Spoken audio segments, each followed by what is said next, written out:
अयोध्या में कलेक्ट्रेट सभागार में डीएम अनुज झा और एसएसपी शैलेश पांडे के साथ व्यापारियों की बैठक हुई। अधिकारियों ने व्यापारियों के साथ मंथन किया कि किस तरह से जनपद की दुकानें खोली जाएं। इसके लिए अधिकारियों ने व्यापारियों से सुझाव मांगे।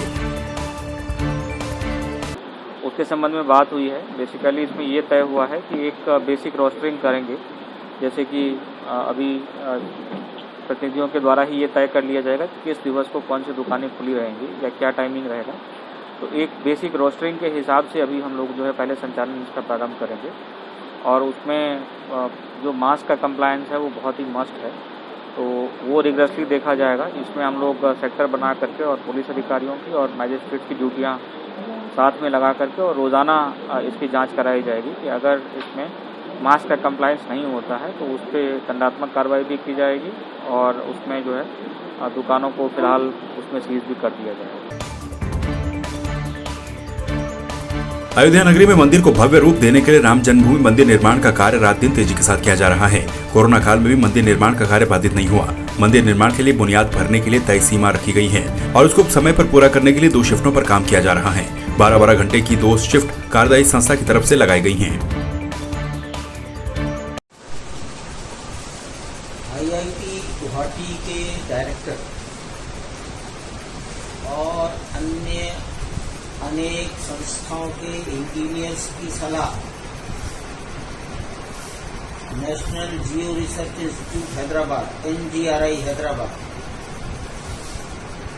वहाँ के विशेषज्ञों के परामर्श के आधार पर ये ज्ञात हुआ कि धरती के नीचे बहुत बड़ी मात्रा में मलबा है, डेब्रिस, उसे हटाना चाहिए और इसलिए 400 फीट लंबा 300 फीट चौड़ा क्षेत्र मंदिर परिसर के चारों ओर मार्क किया गया। बिजनौर के थाना अफजलगढ़ क्षेत्र के गांव कटारमल में हत्या का खुलासा करते हुए पुलिस ने 3 आरोपियों को गिरफ्तार कर लिया है। आरोपियों के पास से 2 अवैध मोटरसाइकिल और 2 अवैध मोबाइल भी बरामद किए गए हैं। कटारमल निवासी भजन लाल, इनकी हत्या की गई थी। 24 तारीख को डेड बॉडी मिली थी रामगंगा नदी के किनारे।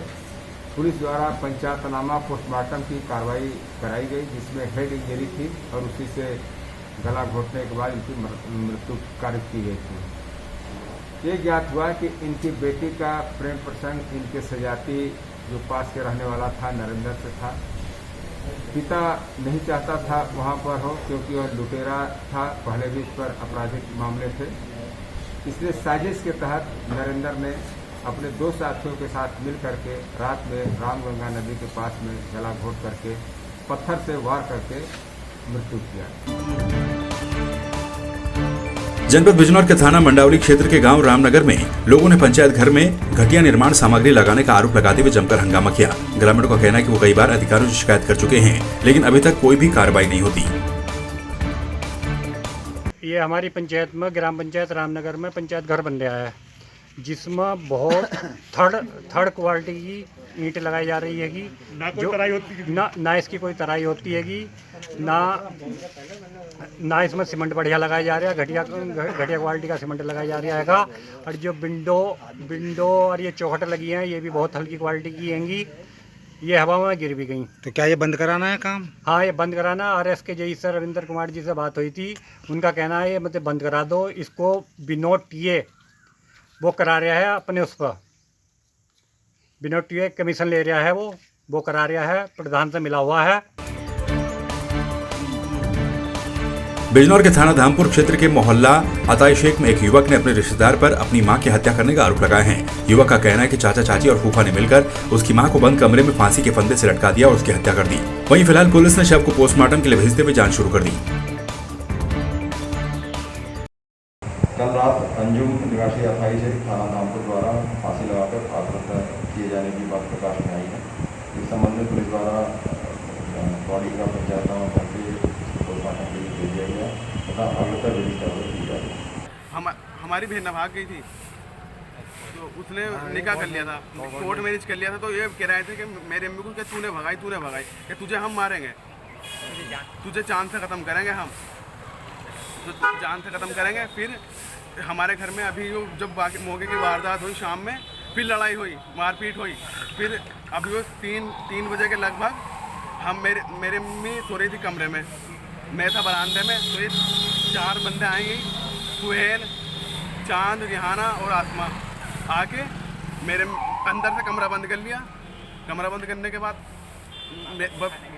रस्से में गले डाल, वो रस्से में गले में रस्सी डाल के मेरे मम्मी को लटका दिया। कोरोना काल के दौरान उत्तर प्रदेश में कोरोना संक्रमण को रोकने के लिए सरकार ने लॉकडाउन घोषित किया था, जिसके बाद से ही सभी बैंक और सेवाएं बंद थी। तो अब अनलॉक होने के बाद धौलाना के कैनरा बैंक में खातेधारकों को अपने ही रुपए निकालने में परेशानी हो रही है। रुपया निकालने आए लोगों को घंटों तक लाइन में खड़ा रहना पड़ रहा है। बैंक में नेटवर्क न होने की वजह से उन्हें वापस भेजा जा रहा है। 1.5 साल हो गई, कभी नेटवर्क ना आ रहे, कभी ये है, कभी वो है, कभी एंट्री ना हुआ, कभी तड़ी दिखाते हैं, कभी उससे हम बात करते हैं। हम तो बाहर जाओ अंदर जाओ, बाहर जाओ अंदर जाओ। 1.5 साल से परेशान छोड़े मैंने हम तो। आपको क्या दिक्कत आ रही है? दिक्कत ये है जी, हमारे को काम नहीं हो रहा, धमका हो रहे हैं। कभी आप आए यहाँ पर? काम हमारे अभी एंट्री भी करनी है, काफ़ी भी दिखानी है, 2-3 काम आधार कार्ड चेक करवाने हैं, काम एक भी नहीं हो रहा जी हमारा। क्या कहते हैं? ये कहते हैं अभी नहीं नेटवर्क ना आ रहे, कल परसों को आना, 3-4-6 दिन बाद आना। अब यहाँ तो बाहर जाओ। बैंक को ये है, मेरी फौजी पेंशन आ रहे हैं हमें, और 2 महीना है गई।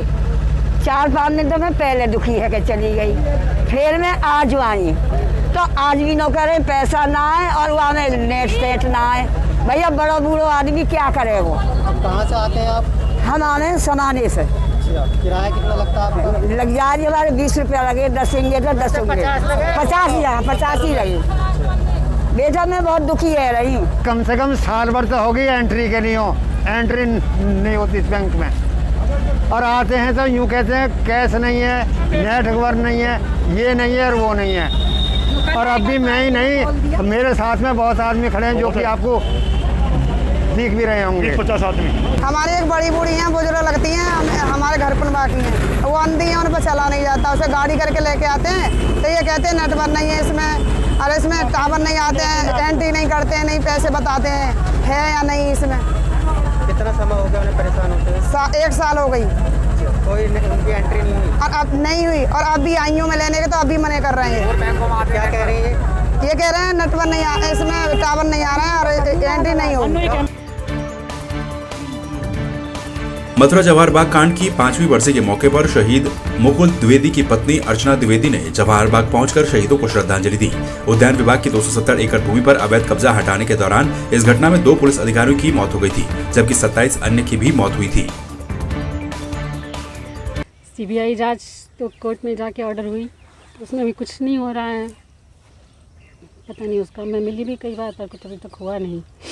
और यहाँ पे नामकरण और स्मारक बनाने का वो था, उस पर भी कोई प्रगति तो दिख नहीं रही। ये छोटा सा हिस्सा नवग्रह वाटिका चलिए कुछ एक किया है, पर जो मांग थी वो तो बात मेरी बहुत बार हुई है श्रीकांत शर्मा जैसे, वो हमेशा आश्वासन नहीं ये करेंगे वो करेंगे।